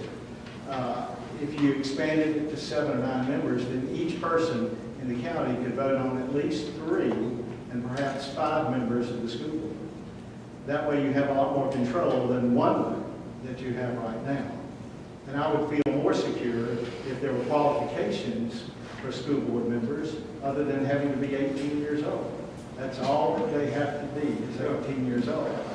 And in fact, 1 ran for school board in Okaloosa County who was 18. 1 got elected to school board who was 18 in Gulf County. So I don't see that as being proper for a selection of a board member, a superintendent. The idea of performance, student performance, totally unrelated to the superintendent. Don't fall to that lie, that superintendents who are appointed create better student performance. That is not the case. I'm preaching now because I worked in the school district for 35 years, but I just absolutely think we're going the wrong route here, and I'm sorry that the board took the position they did to do that. As a product of what was going on, I thought it was great. I'm not, to assess the validity or the what somebody should vote for on that, I'm not qualified. The interesting thing was the young professionals in Pensacola did a survey of 800 residents here in Pensacola about what governmental entity was most trusted, and the person was the superintendent of schools, was the one that was most trusted. Second was the school board, and I hate to say this to you, but the entity that was the least trusted was the Board of County Commissioners. Ideally, it's better than it was 5 or 6 years ago. I'm not sure. It's subjective, and that's a subjective opinion. I will say real briefly, as part of the, if you remember the consolidation issue, and you probably remember Wilson and Ken Bell debating in Canton Rotary on Wednesday, 12, 13 years ago, whatever that was. The part of that I thought had value, other than maybe some efficiencies in having each agency have their own purchasing or HR or other issues. But really, the part that talks about there would be five districts and 2 at-large appointed county commissioners, where everybody in the district votes for their 1 district as well as they get a vote on the 2 at-large. I thought that was a pretty decent idea. And you're mentioning that for school board people. I never thought about it, and that sounds like a good idea. It's perfectly within in the law also, if you do that, for a person to put their 3 votes to 1 person. Rather than having to vote for 2 at large, you can do 3 votes for 1 person. If you were really wanting to get a single person elected. Yeah, that sounds within the law. that doesn't sound like the law. I was on the canvassing board a couple times. I didn't know that. Yeah. I got a question. I still like it. On the runoff, everything still going to the creek, looked like to me. Now, on Divine Farm, Gene told me that Divine, that they sold that 780 acres all the way through to Kingsfield Road. Is that true? He said that 1 plot was sold from Divine Farm Road to Kingsfield. I believe he said it was 780 acres. A while ago? It ain't that long ago I talked to him, and then if you're going down Divine Farm. Gene told you that, I believe it. Yeah, and going down towards the interstate, I believe it was 150 acres on the left had been sold too, and this will be developed. Now, all that, where is that going? These apartments right up here is going right in that ditch, so everything going in the creek. And the creek, if you go down and look, it don't have no banks hardly anymore in places. It's automatically, they're running out. 11 Mile Creek, south of the. Like we went through before. And this is one thing some of you guys might be interested in, and if you put your email on the sign-in sheet, there's some drone. Brent Whiff, which is one of the county people that's really involved in water quality and environmental type issues. I'm sure he has certifications. I just don't know exactly what they are, but very qualified. We had a contract to do some drone footage of the 11 Mile Creek, anticipating what I had been told we would find in the creek bed, and that's not what was there. I had been told that we would find, maybe washers or dryers or refrigerators or, very large, like trash debris, just literal trash type debris that was, had been there for years because it had never been thinned out or cleaned or, widened or anything to carry more water. That's not what was seen. I won't say there was no trash, but there was very, very little, very little, and no major things like you would have expected to maybe see. So It's filled in though. well, so what that tells me is that it's not unnatural debris, it's natural debris, and we need badly to be able to get in there. We can't take motorized things, but we need to get in there and clean out the creek bed and thin and widen it. It's just, I do understand this part of an engineer. If you fill a bathtub up halfway, it's only going to hold half the water. So if the creek bed is thereby filled up by natural or unnatural debris, it's not able to move that amount of water at the same time. And there are so many developments, there's so much impervious property, whether it's parking lots or slabs or anything that's pushing it down the whole way, that the amount of water, the gross amount of water that's going into 11 Mile Creek is not going to be reduced anytime soon. So if that's not going to happen, then I've got to be able to go in and make the creek move more water than it does now. Both parts of each commissioner got to submit 2 projects for the DP Restore for the money that the county's actually going to be in charge of. Both projects that I submitted for District 5 are 11 Mile Creek projects. One is on the north side of 297, and then one is going to be the south side of 297. We have gotten initial feedback that the projects are qualified and things were done appropriately. We're anticipating in January that we'll be able to, that it's going to come back to the board for the actual funding of the projects themselves to be able to deploy some of the money to get out there. I think in hand right now we have 15 million. So we have $15–16 million in hand. We didn't obviously end up getting this huge windfall as we might have thought a number of years ago. But we got 10 or 12 million to start with, and it's going to be $3 million a year for another 15 years. So the county has money that we can put towards these projects, and at least as long as the makeup of the board is similar to what it is now, I certainly feel like we can expect to have one of our projects begin construction in the coming year. I would think that engineering makes it better to start on the north side and the south side. We need to get the chips on that as far as, Conversation, I've been told it's more prudent to start on the south side, but it is specific. Yes, ma'am. This kind of goes along with that, the retention ponds that were ceded to the county. I think there's one in Arlington that they've been working on or had. Do we know about the other 2? Are they getting access? Because it's fully taken over behind our house, and now it's starting to pull the fence down. Are you in Joshua? We're going to start that in 2 weeks. Okay. It is limited access, so we're still working some things out. We've done Arlington, and we've done Whit Lane, the 2 ponds there, and then Joshua, and there's one at the end of Jerry that will be making plans to try to push through. We've got to get an access road to push through it, but you should see some action on Joshua probably within the next 2 weeks. So how you would get to it off the Jerry? That's wetlands right there.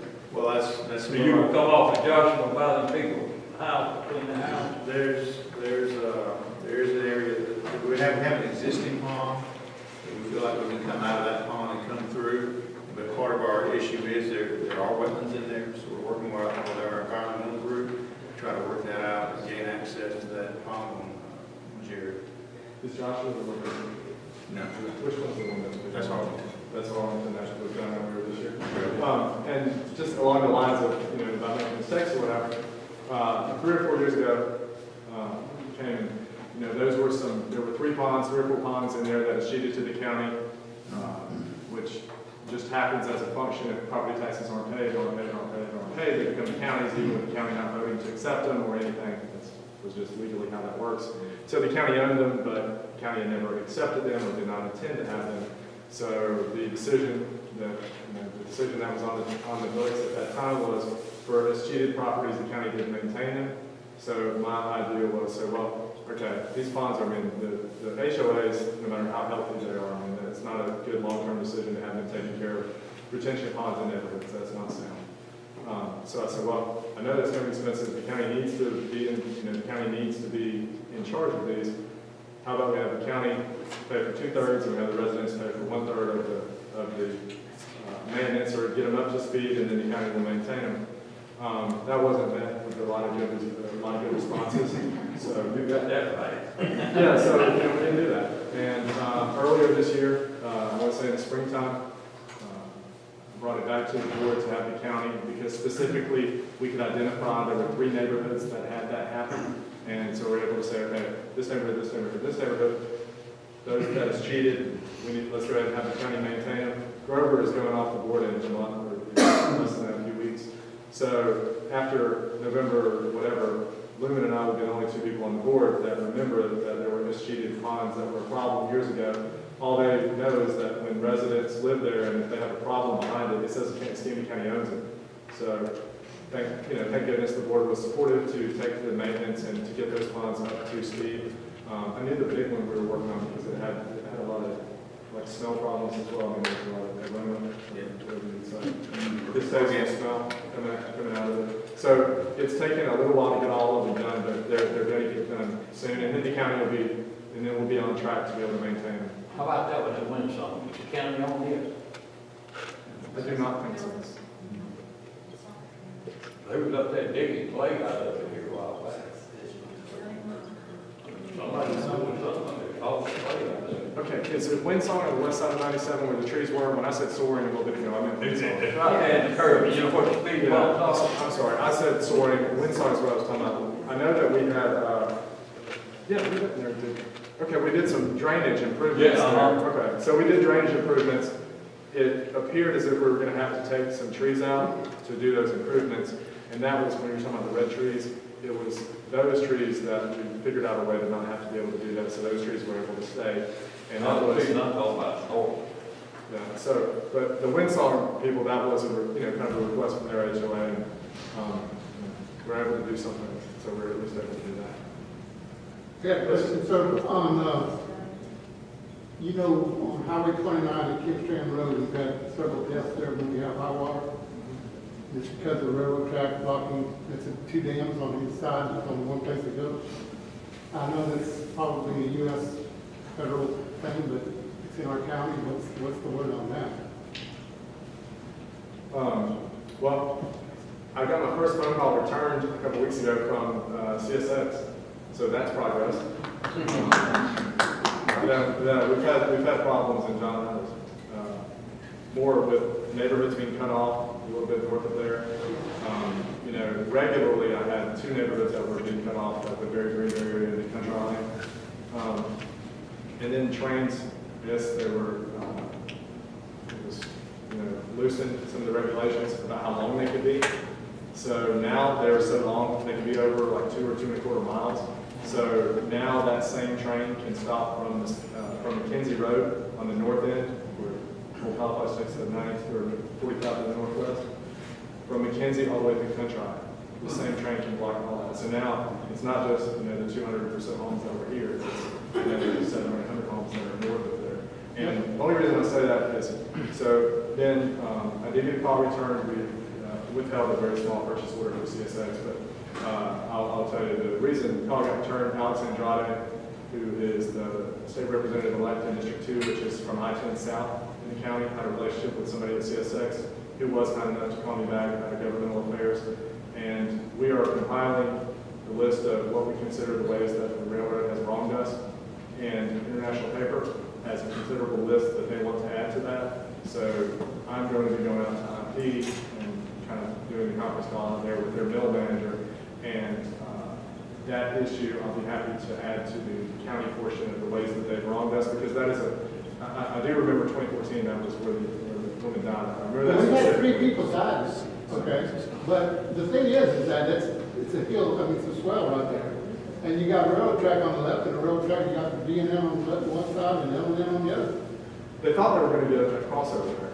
I mean, if you kind of think about the way it lies, there's reasonably you would think, why does it go that way? Well, they thought they had a railroad crossing approved, and they're going to do some development, that would be there on this, east side of State Road, and the railroad crossing didn't ever happen. All we need is a culvert. Get, go ahead, make a culvert right there. And I suspect, with a good relationship with DOT, that, maybe just at least a little bit of, look the other way from CSX or something, that we can do something in the state right away that would be a The benefit. water has to go somewhere against the pool. I didn't remember it multiple, I do remember it one. It's more than one. Yes, ma'am.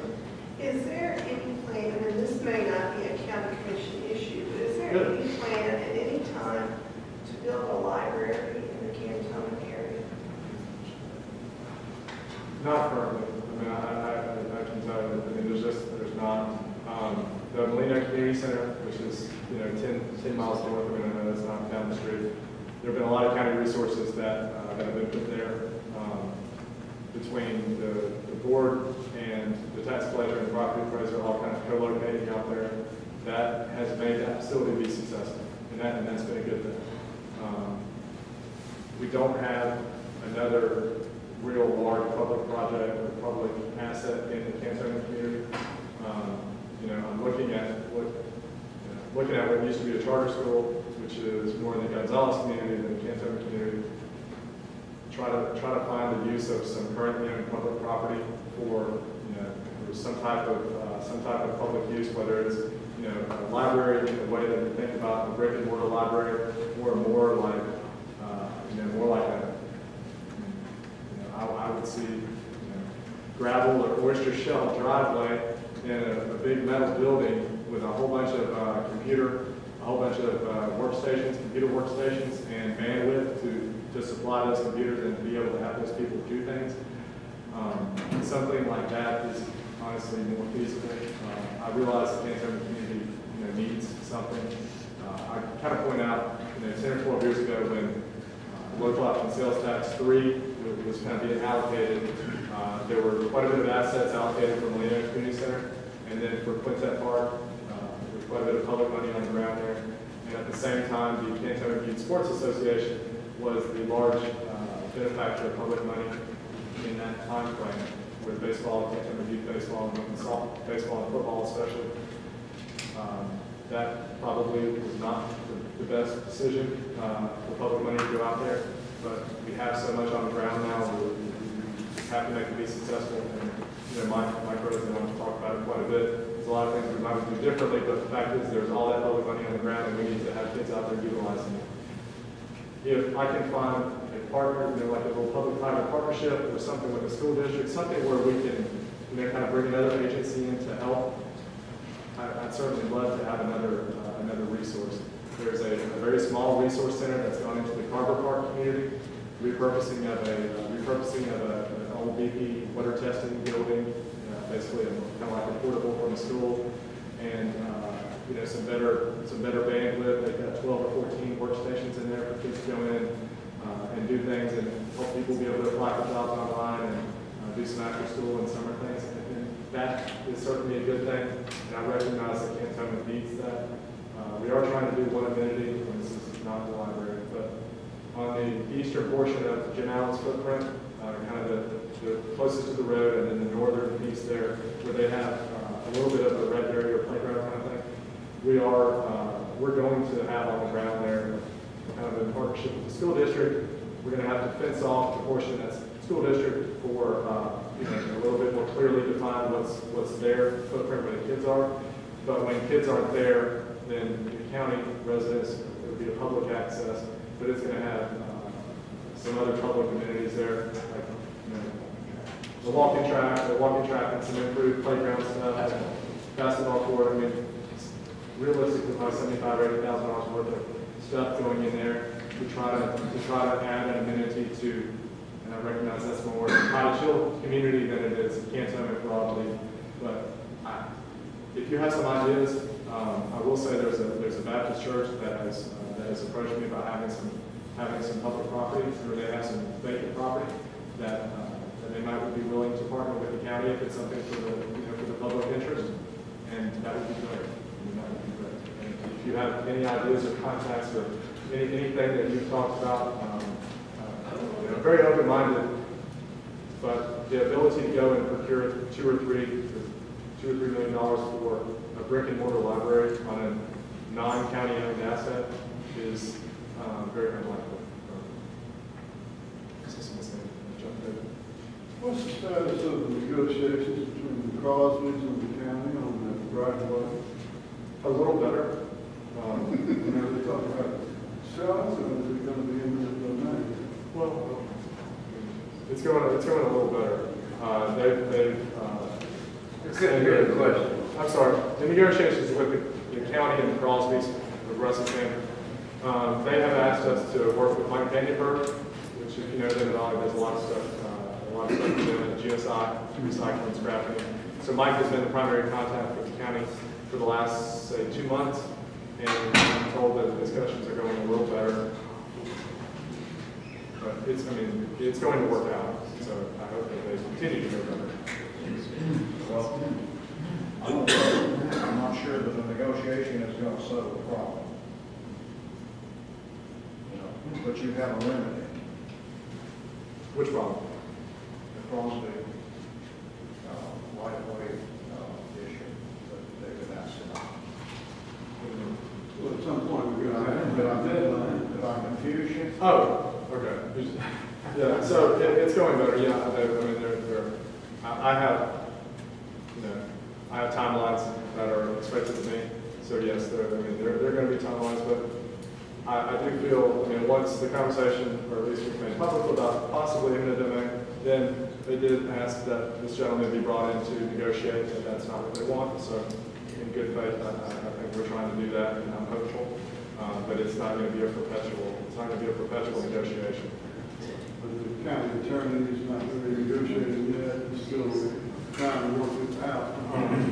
The county attorney is not really going to be a part of this part.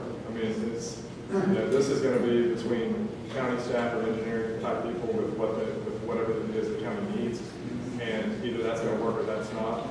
The county attorney really is going to, there's two types of eminent domain, and that's really where the county attorney would come in and say, well, Lord, if this is an impasse, then you have this avenue or this avenue, and I doubt she's going to get really involved until we get to that. We've been waiting enough. I appreciate the fact that you've been advocating to get this done for over a year now. It's been over a year, so we'd like to get the Kingsville done, because that's such a dangerous deal, and that's an impediment. It was acquired last October. I was very optimistic, and it just didn't go that well after that. But I'm certainly Can you give us a definite timeline that you guys are doing? What is your timeline? 2020, 2030, 2040? Once we, It's kind of depends on where you're at to acquire this right. It's kind of hard for the stake in the ground. We're 30% design, so what comes along with that is utility coordination. We talk about utilities earlier. Every project, we give our plans to the local utility provider, a big meeting on site, in the office, and so all those things that we discussed and worked out.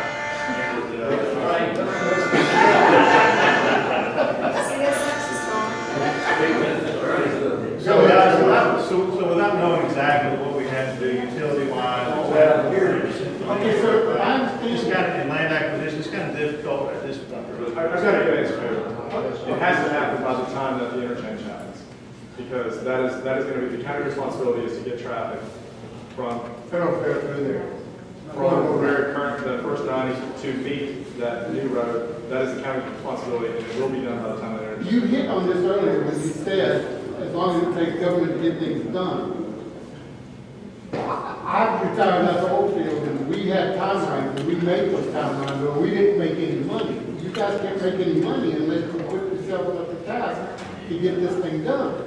I understand all of the problems. Due diligence is it's tremendous amount of funding work. But you set a goal and make that goal happen. I feel like we're gonna be able to permit timelines when DOT actually takes the lead on the county PD&E that's going, the county study that's going on right now. When they officially take that, that's going to come with their timelines. And like I said, I have to have infrastructure to meet what they're going to be constructing. Will this be provided on the internet for us to view as we It's things updated. I've one other question about that, and that is, are you saying that, or I guess it's a question, do you anticipate that anything would be done for either the extension project or improvements to the existing road before, I mean, is that a standalone project that needs to be done? Or, in your mind, is it connected to a north-south connector or an interchange?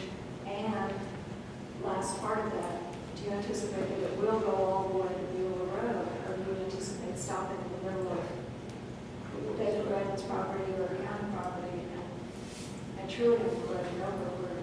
So, I mean, the safety portion on the other parts of Kingsville Road, even if this didn't happen, I mean, we have to do some things there. And the things we're talking about doing are not, I mean, those aren't $1 million.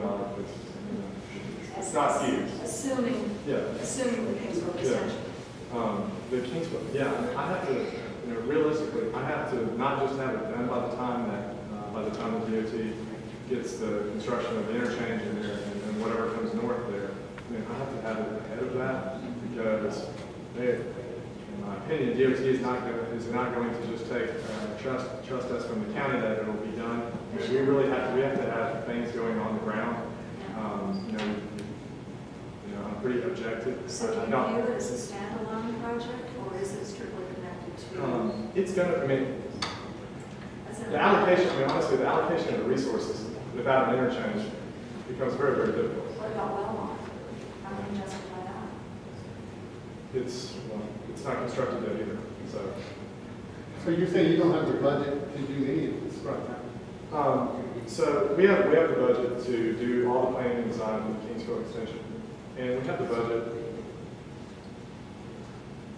or had the budget, or reasonably close to finish the well extension. That's what was currently, because that was what was going forward. The other funds, I feel relatively certain that I'll be able to advocate successfully to get the money for the Kingsville extension when it's needed. By federal dollars or by county dollars?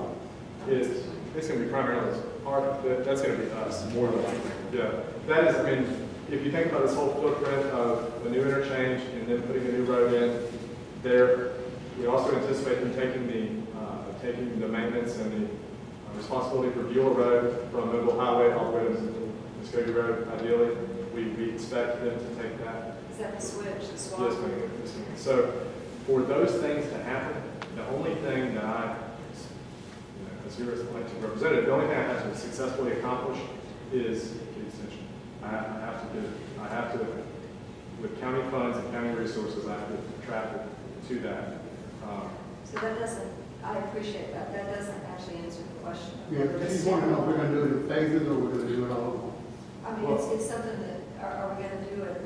Because look, here's the thing, if you're not going to do the extension, then the choices, the decision tree of what happens to the existing Kingsville Road for all of us who live there is one number, it's one answer, one solution, which isn't much of a solution. I'll go back to the tax on the road, I think that would be good. But otherwise, if you can't find any other way for people to go, and the only way to turn the existing part of the road into more like it used to be, and some practical way of making it somewhat safe without ripping all the trees down, then we got to know, is it a standalone project, or are you just waiting for the, are you doing it just because of the interstate?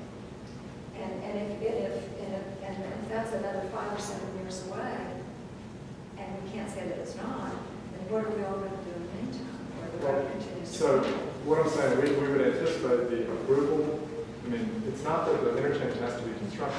It's not that, I mean, but I have to have some level of surety that we're going to have an approval. Well, what about the fact that that east-west corridor, which it is now, is the sector plan? We don't hear anything about the sector plan. And I'm not all necessarily all that wild about it, but we do have it. And, you know, people over on Horace's side, any kind of development that comes along has to go along with all the things that were said were going to be done in the sector plan. That's why there's no development in the sector Well, plan. I mean, there are multiple reasons why there's not development. Yeah, but- yeah, I know there are. But if you're not going to build the infrastructure for the sector plan, and the sector plan started before there was consideration of an interstate interchange. So we just. Not before consideration, before there was a reasonable consideration. But I mean, the interchange. It's somebody's own. Yeah. I think, like I said, relatively quickly, we're going to get, a thumbs up when DOT takes the lead and we get the interchange approved. But if your literal question is, if we do not have an interchange, is the Kingsville extension going to get constructed? That is going to be a very difficult process. That is a lot of money to go and advocate from our board for something that's not being tied into an interchange, not So being does tied that into mean a that the DOT. sector plan is complete or not? It just means what the answer I gave you. That's all. I'm not saying that. I mean, there are things that exist hypothetically, and then there are things that exist in reality. I mean, this is. I don't mean to go for it. Yeah, no, it's. Can we make Kingsfield Road from 97 to 99 and no thoroughfare road? Well, it's got a sign. It's supposed to be no truck zone now. No thoroughfare. Probably not. No, probably not. But if the interchange didn't happen, if the question is, if the interchange didn't happen, what would happen on the rest of the footprint of Kingsfield Road? We would have substantial improvements on Kingsfield Road. That's what would happen. So then I mean, because one of the things has to happen. I mean, we've got, obviously, the new school open, we've got a bunch of traffic going there. And if we're gonna get the interchange, that's certainly ideal. And I have every reason to believe that we are.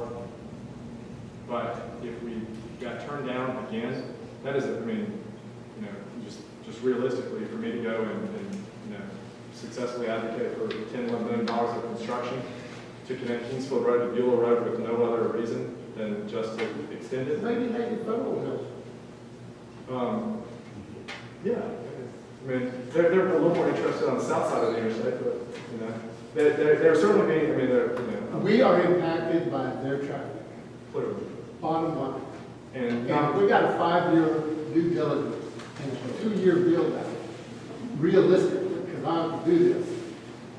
We're looking at 7 years just to get something done. Like I said, the construction money exists in that broad DOT account, so I suspect, I did go and spend a few hours with our secretary and his lead people 3-4 weeks ago. The money exists, and it would be the largest project that our district, which is District 3, it'd be the largest project that our district has had in the current secretary's tenure, which is 30 years. It'd be the largest project in our area. So they have in my opinion, they have a very motivated desire to get it done and get it done as quickly as possible. Because there's always going to be another storm, there's always going to be another something.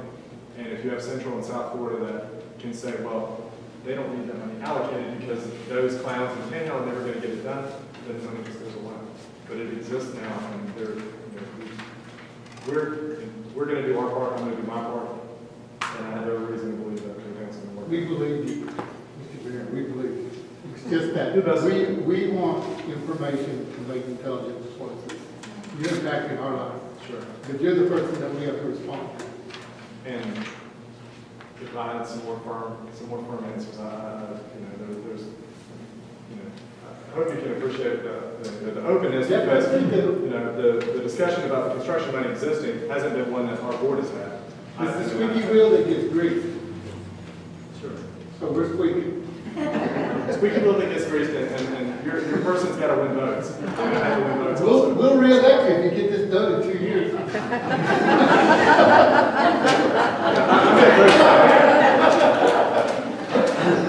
I made votes from my colleagues. No, I realize that, and I'm not making levity of it. It's a big deal. I'll say, my mom still lives where I grew up, and she got a request from Gulf Power for, for 10 or 15 feet. She was right in Kingsville, impacting her property, and she was concerned, she got it, and it's going on right now, and, so, that's a fraction of the trouble, but I do recognize these are real issues, and, real issues that you go home to and you leave the house in the morning, that I don't necessarily. This man has been put up 3 times, 4 times. A lot more than that. We've had 3 that just this year. One of them went off into the 20-foot lake pit. He's lucky he's not dead. The woman's like a king, And where more public access exists and more public ownership exists, it's a lot easier to put solutions on the ground. We had a really bad intersection in West Roberts and Pine Forest, and it's taken. Honestly, it's been 5 or 6 improvements. It's not just been one, but gradually, we've really tried to make that a safer intersection, and it's been from using the current county footprint of right-of-way, acquiring some from the family on the southwest corner of that intersection. That took about a year to work with them and be able to get that. It's just a matter of having the literal dirt to be able to put something that's that will make it more safe. Even if you do this, how are you going to slow people down to come through there? Because everybody's late for work on a day, that no one is doing their 15, 16 miles an hour. Oftentimes, there was, now, we do more apropos to say like rumble strips, that We've got them. but they don't slow anybody down. No, I think we need to make a statement to Navy Federal, because they are our partners in this. And we can't, Scapa County can't exist without them, so let's get that in mind. Tell them that the people, the constituents out on Kingsfield Road are upset because they're running off the road, talking on their cell phones, whatever.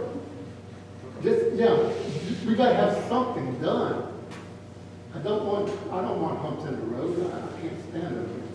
That would be honestly pretty difficult to legislatively get that done. Speed bumps on Kingsfield for that portion, that would be difficult.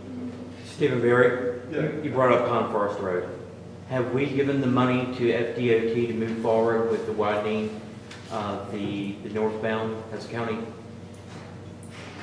No, we have informed them that the commissioners, a few months ago, advanced money to our current fiscal year to hopefully advance the study. Very good. They are aware, and they are currently in their programming state. Later this, probably next month or 2, we should get their DOT 5-year work program. And hopefully, when that rolls out, we'll see that study funded. They are aware that the commissioners have. What did we allocate for it? One place. It was $250,000. Yes, sir. Mr. Bullington's asking about Pine Forest Road between West Roberts and the interstate, which is obviously another big backup, and it's unfortunate. You saw $5 to $6 million of a project that went to add 1 lane on the east side of Pine Forest Road between the interstate and 9 Mile, and it's even at the time they were constructing it, you knew that wasn't really going to provide much of a benefit. It's too bad that there wasn't more done at that time when everything was mobilized. Gulf Power has, as you would expect, been very supportive and have pledged any amount of right-of-way that they need as the largest landowner on the east side of the road there. If we needed to move the road further east, they're certainly going to do whatever the county needs to be done there. And we're trying to get DOT to pick the project up. We put $250,000 towards at least some initial design and stuff to try to get it in the pipeline. And then Steve, go ahead. It's just terrible. But anything can be done between 297A and 9 Mile Road. You got people trying to turn in Starbucks and they block traffic for, I don't know how long. You got people in this lane trying to get in Publix. And could we just let them go through the light in the Publix and close that access in there? Stephen Berry. I mean, hey, it's rough there. He is not exaggerating. If anything, he's being nice about it. I mean, it is a That's right. literal hazard in that area between the Starbucks, the bank, then you got the Publix, and you got the new O'Reilly's, and then you come all the way to 297, and then you also have the people making the left-hand turn that are going northbound into the Dollar General, and it just becomes a... They just pull up there with a cell phone, sit right there going in Starbucks, and I mean, they can just back everything up. Specifically, We won't let them in. Specifically, I haven't necessarily, I can't say. I didn't think you did. Specifically, I mean, there's another, there is a development going on the east side of the Publix footprint. Is that under development? Or have they all had that under contract? Build it? That open area, Milestone? Oh, they gonna build in that? I'm not aware. Okay. If it's not under contract, it's certainly for sale. I kind of thought that they had a contract on it, that open area between. Well, so that would, that traffic would have to deal with coming somewhere around that red light or behind Publix or right there. Well, they can go straight on 297, they even turn at the red light, it's public. The current, it's not great how it is now. We'll have to see if we can do a little better. I suspect that 15 years ago that was approved for. Oh, yeah, more or less. it's like no problem. And then the other part is West Roberts Road. I noticed that there's a lot, it's deteriorating. Is it planned to be resurfaced and the shoulders widened, and especially widened enough for pedestrian bicycle traffic? There's some sections right now, especially in the valley area, where the asphalt has actually deteriorated to the white lines now. It's a relatively narrow public interest in that area. It's pretty narrow. There's not, I haven't seen or heard anything related to widening, really safety improvements. Realistically, the pedestrian or bike lanes seems pretty unlikely, but having a shoulder where you don't drop off a foot coming off the road, that's something that's reasonable and that's relatively low hanging fruit that we can probably do. Because I have noticed that, especially in the bottom, it's, I drive that way to the office, and, it drops off, a couple areas drops off a foot or so off the edge of the asphalt. And that area does get a lot of traffic. It is not supposed to be, it's supposed to be a no truck zone as well. Yeah. Yeah. I'm sure that they follow those things. I want to go back to Kingsville, because I think this is the biggest issue the county has next to that interstate. With both Navy Federal and the Outline Field Aid, both coming out of Frank Reeder, that all is expecting to go up to the new interchange side. I don't think there's a chance that's not going to get approved. But in the meantime, Outline Field Aid is going to come alive, and there's going to be another, I've heard as much as 10,000 jobs there. And all Well, that would be good. I'm not sure what did there.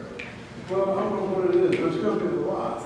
And that's just going to be more things going up to the Kingsville that people haven't even thought about that are in here. So your problem is going to get huge. We need to get this thing going. We need to show the DOT, we've got our plan, we're ready as a partner, we're going to be, here's our road, you're going to connect to it, we've got to figure out this north-south connector. But if we don't go ahead and take care of the problem, we're going to be sitting here next year, second thing. And then Promise we'll be ready next year. coming. Promise we won't be talking about this next year. Maybe have other problems or more problems. Well, It'll be this one. This is a big problem. I mean, I've been working with this thing since 2006, when I bought my property. Now we're talking, I heard today, 2026, before the interchange gets in. We're not going to make anything happen until we get Kingsville. So the county has some other responsibilities related to Navy Federal and Outline Field Aid. That's going to be some, we're going to have to do some improvements on Frank River Road to try to have traffic come off the north side of both properties. So when I say the county's responsibility, I don't mean District 5's responsibilities, but Jeff, District 5. Doing a lot of house buildings in there between Frank Reeder and them. They appear so. No, it appears so. And David, I certainly understand your frustration. Staying power for bad economists. Any questions? Let's go.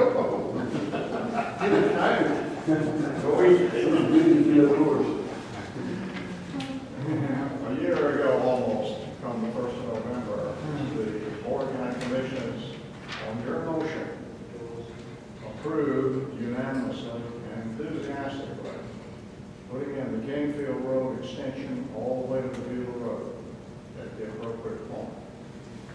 Came up again about 2 or 3 months ago about this right-of-way issue. And upon your motion again, the board unanimously approved and authorized you to do whatever is necessary to eliminate this problem and move forward with the Kingfield Road through the Beulah Road.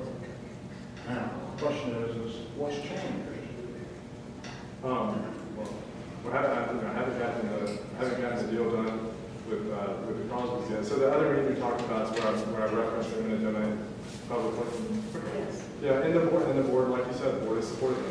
I feel like the board is supportive of, I hope the board is supportive of a lot of the initiatives that I have, a lot of the motions that I make, because they trust that, it's not that they don't recognize what a big deal it is, they trust that I've done everything I possibly do before bringing it back to them with that as an outcome, and I'm going to do that. I mean, like I said, it's not, we're not going to be here a year from now talking about the first property issue.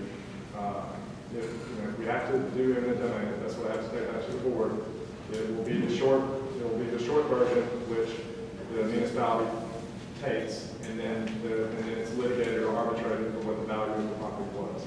It won't be done the long way, in the short way. That is a function of the conversations with the county attorney. That's what we have to do. But I take take a lot of responsibility in only taking it back if that's the only outcome. I'm not convinced, based on some of the conversations that we've had with Mike Manenberg, that is the only way to move forward. But realistically, within 30, 60 days, I think we'll know that. That's what we're looking for. Yes, we'll know that. I'm sorry, John. Commissioner Berry, I'd like to state one more time, at the end of West Kingfield over there, we're only talking about maybe a quarter of a mile of road right there. All right, we're not talking about 10 miles of road. And in that quarter mile of road is a sanctuary, historic and biological.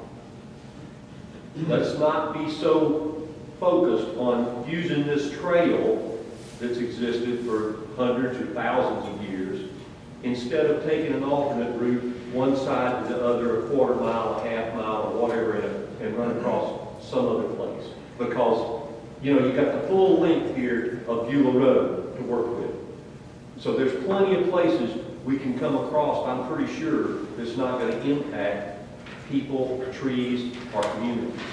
So that's the only thing I would bring to the commission is, let's be sure and consider this before we take a tunnel vision view of this one little strip of quarter mile road that exists as a trail basically now. And it's not like we're going to, it's already a 4-lane highway and all we got to do is widen it or whatever. And, it's not like that.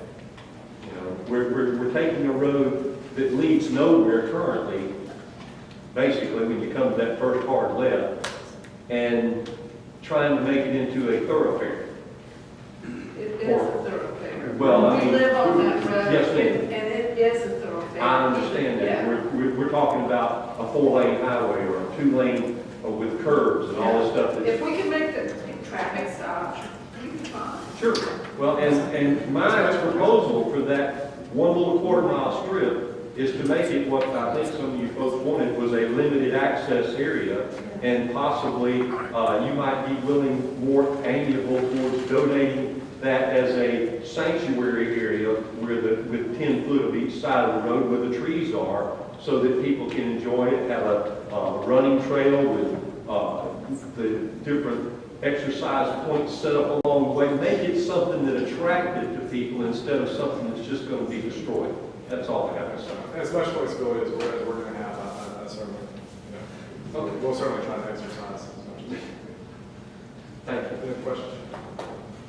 Any questions? Thank y'all for coming out. I appreciate you hanging around and your attention. And see John left, but it'll be easy enough to kind of double back with y'all, and we'll get out there and see you in person with some stuff to run off of, to roll off on paper before the end of the year.